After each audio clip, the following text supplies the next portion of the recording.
proses tadi sudah dibicarakan oleh Mas Menteri bahwa kepemimpinannya sangat penting artinya buat transformasi pendidikan kita.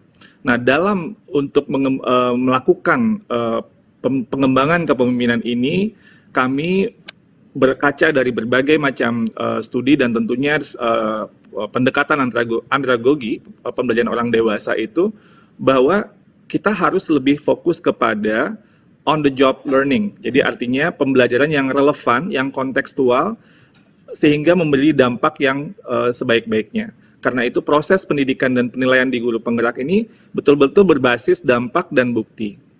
70% dari komponen yang ada dalam pendidikan guru penggerak itu adalah belajar di tempat kerja dan melakukan refleksi. Jadi apa yang terjadi di lapangan, di sekolah, di kelas, itu adalah sebagai teks yang akan kemudian menjadi bagian dari apa yang dipelajari oleh guru penggerak dengan menguatkan refleksi, umpan balik, dan lain sebagainya. Lalu 20% komponennya itu adalah belajar dari, kalau yang tadi belajar di tempat kerja juga dengan coach atau pendamping, 20% itu dengan umpan balik dari rekan-rekan lain, lalu kemudian 10% dengan fasilitator dan narasumber. Bagian 10% ini sebenarnya yang sering mendominasi pelatihan-pelatihan guru dan kepala sekolah yang sering kita temui, dan kita sekarang melakukannya dengan lebih mengutamakan kepada pendekatan yang lebih relevan dan kontekstual. Sehingga penilaiannya pun juga lebih berpusat kepada bagaimana seorang pemimpin pembelajaran itu bisa meningkatkan hasil belajar murid. Jadi melalui penugasan mandiri, umpan balik dari rekan sejawat, fasilitator, dan kepala sekolah. Jadi kita berkolaborasi bersama-sama. Jadi nggak sendirian, latihannya itu harus betul-betul sesuai dengan konteks yang dihadapi oleh guru-guru penggerak ini. Lanjut. Nah, modul-modul atau pendidikan guru penggerak ini bisa kita bagi ada 3.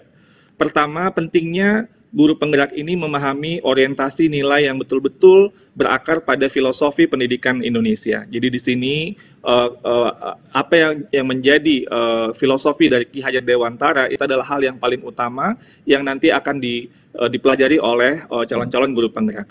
Apa yang kemudian menjadi peran guru penggerak? Visi guru penggerak itu seperti apa juga ini harus betul-betul clear sehingga kemudian bisa untuk nanti menerapkannya di praktek keseharian. Membangun budaya positif di sekolah itu juga hal yang sangat penting. Lalu kemudian bagaimana melakukan pembelajaran yang berorientasi kepada murid, yang berpihak kepada murid. Di sini teach at the right level, mengajar dengan diferensiasi sesuai dengan kebutuhan siswa, itu menjadi hal yang sangat penting untuk dikuasai. Lalu juga pendekatan pembelajaran sosio-emosional, jadi bukan hanya manusia bukan hanya tentang kognitif, tapi juga sosial dan emosi, itu juga sama pentingnya. Dan juga untuk melakukan bagaimana melakukan coaching dengan baik dan dengan produktif.